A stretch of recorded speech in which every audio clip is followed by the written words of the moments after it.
What if you could hear your favorite song for the first time again? Introducing the all-new, reimagined Nissan Kicks. With an available Bose Personal Plus sound system that uses speakers in the headrest to create a 360-degree listening experience. You've never heard anything like this. Reimagine your music and your drive. Experience the all-new, reimagined Nissan Kicks for yourself at nissanusa.com today. Available feature. Bose is a registered trademark of the Bose Corporation. This episode is brought to you by Amazon. The holidays are here, and you know what that means. It's time to get your friends and family the gifts they deserve. Take the stress out of shopping with Amazon's great deals and low prices on a huge range of items from toys to tech and much more. Whoever you're gifting for, Amazon has great prices on everything you need this holiday season. Shop Black Friday week starting November 21st. This is Optimal Relationships Daily, The Worried Child and 3 Little Shifts for Parenting by Ingrid Y Helander of ingridyhelanderlmft.com. If your child is anxious, worried, or a perfectionist, you know the signs. The worried child shows wringing hands, clutching the belly, crying, fingernail biting, angry abrupt responses, tantrums, self-loathing, criticism, and comparing themselves to others. Parents suffer too. It hurts to see a person you love suffering with worries. What worsens this situation for parents is the futile dance in which you are trying to help and your efforts appear to backfire. If you have ever tried to help a chronically worried child, you know how frustrating it can be. Perhaps these common examples sound familiar. Number 1. Your anxious child is complaining, unable to stop the fear that they will be unable to achieve something. Homework, a tryout, a social event, public speaking, a new task looms and your child is falling apart. As a kind and resourceful person, you step in to offer reason and practical steps towards success. Your child explodes. "You don't understand," they say. When you try to reflect, you indeed have lived longer and do understand. The child storms off, unwilling to accept your care. Number 2. Your child expresses confusion about how to handle a situation that is clearly provoking anxiety. You talk gently with the child, helping them to break it down. The child argues with each point, painting themselves into a corner with no way out. Then they blame you for feeling so stuck and hopeless. Number 3. Competition and comparison loom large for your child. When they express the discouragement they feel and the fear that they will never size up to the bar set by others, you reassure them that they are so good themselves and not to worry about what others do or think. You get the look that says, "You're no help at all," and the conversation is over. Number 4. Your kitchen counter has become the daily crying spot for your child. As the tears stream down his face, you reach out to give a hug and express your concern. You mention that you are there and that you are worried. Maybe they need more help. Your child pushes you away. "I don't need any help. There's nothing wrong with me." Helping a child when they feel actively anxious or chronically worried presents a unique challenge. Parents often blame themselves or each other. Having no clear way to move forward for what on the surface seems like a simple fix creates doubt about one's parenting. I often hear parents remark that they must be doing something terribly wrong for their worried kid to have these strong feelings. They may also feel worn out by the child's complaining and concerns. When conversations prove fruitless, parents may give up listening entirely. If your child summarily refuses solutions and comforts, why try?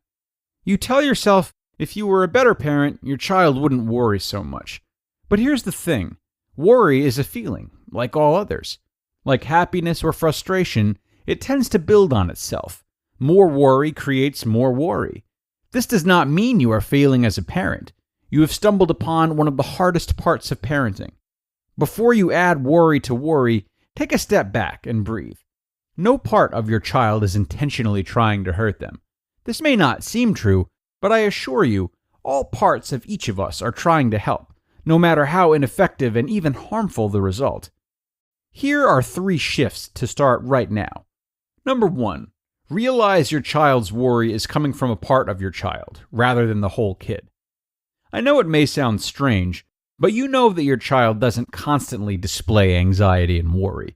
We tend to look at the child and say, "She is worried," But it is truer and more helpful to recognize that the child has worry. Rather than responding to the worry as a character flaw, you can think of it like pain. When a child is reacting from pain, you might state, "Where do you feel it?" This question applies wonderfully to worry as well. Rather than asking, "Why are you worried?" a question that brings a child fully into their brain to find a story for the worry, it is far better to help the child notice the sensation that worry creates in their body. When your child's body is experiencing worry, the first line of aid is the body. In this way, it is easier to tell if the worry comes from a simple nervous system reaction to the outside world or an internal reaction to a thought, or both. Again, think of the worry as pain. Questions like, where do you feel the worry? When did it start? When did you not feel the worry last? Are all good questions to begin. All bodies cycle in and out of the subtle urges to fight, flee, or freeze all day long. Teach your child about their feelings as normal parts of a healthy nervous system. Avoid any aggressive or blaming of worried presentations. Number 2. Practice being a calm witness without judgment when your child is openly anxious or displaying another characteristic of worry. Once you've been able to determine that your child does indeed feel some kind of worry, anxiety, or fear, it's important to calm yourself. Obviously, if there is imminent danger to the child, respond with clear action. But if your child feels worried without a danger to address, you need to provide a calm witness. Do not hesitate to request help from a trusted support for your own worried energy. If you detect that you are afraid of your child's worry or angry at your child's worry, it is important to deal with this internally to really help your child. There are many good ideas in my book, and a therapist is also a great resource. Be patient with yourself in the meantime, and take small breaks to calm and center. Here's how to be a calm witness with a worried child. Breathe gently and notice your own body. If you have parts of you that do not like the child or the child's worry right now, practice asking them to just step back for a few moments. This takes a little practice, but it's worth it. Check for patience, compassion, curiosity, and caring in your own body and mind. Invite these qualities to sit with your child.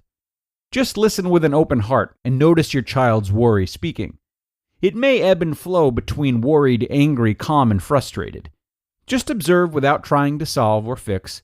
This is much like watching a fish swim or a flower bloom. There is nothing to do at this moment. And 3. Offer assistance only when the child is able to request it and take it in, or in the case of obvious physical emergency. This assistance may include anything from a cooperative action to a gentle touch. When a child's anxiety feels overwhelming, their sympathetic nervous system is firing. Thus, their biological body is telling them to fight, to flee, or freezes them without knowing how to respond. It's important to listen to what they feel they need at the moment and to remain calmly responsive. As the child begins to calm, make a gentle effort to connect. Some excellent ways to connect include using eye contact, a small touch, humor, listening to music, tapping, or walking together. At this point, if the child feels connected and clearer about the worry, you may help them address the worry with a simple solution. Listen to what the worried part needs and facilitate reasonable changes, especially if the child expresses motivation to follow through. Notice too if the child reveals too many adult responsibilities, like taking care of your emotions, relationships, or financial worries. In these cases, assure the child that you will make some changes yourself to help. Children, like all of us, are entitled to all of their feelings. Having a full range of emotional expression makes for an authentic and meaningful life. But if your child's worry has become too large, carrying the burden of painful beliefs, it's important to remember that your loving presence is the starting place to help your child through this particular pain. You just listened to the post titled, "The Worried Child and 3 Little Shifts for Parenting" by Ingrid Y Helander of ingridyhelanderlmft.com. Blinds.com is kicking off the savings early with Black Friday mega deals all month long. A Blinds.com design expert can help you make the perfect selection on your schedule. We can even handle everything from measure to your whole home install for just one low cost. With over 25 million windows covered, Blinds.com is the #1 online retailer of custom window coverings. Save up to 45% on select styles, plus a free professional measure right now at Blinds.com. Rules and restrictions may apply. Thank you to Ingrid for a really, really terrific article. Approaching difficult emotions with a where does it hurt mentality is such a crucial part of parenting not only our children, but ourselves, as that goes completely overlooked most of the time. Instilling this mentality in children not only helps them to calm down in the moment, but it gets them into the extremely healthy and intelligent habit from an extremely young age of making an effort to understand their own feelings. Taking this kind of a beat before reacting is something we all wish we've done many times, that's for sure, and it is possibly the best gift we can offer to a child. And with that, I am going to go ahead and wrap up today's episode. Have a fun and fulfilling weekend, and I will see you right back here with more exciting content where your optimal life awaits.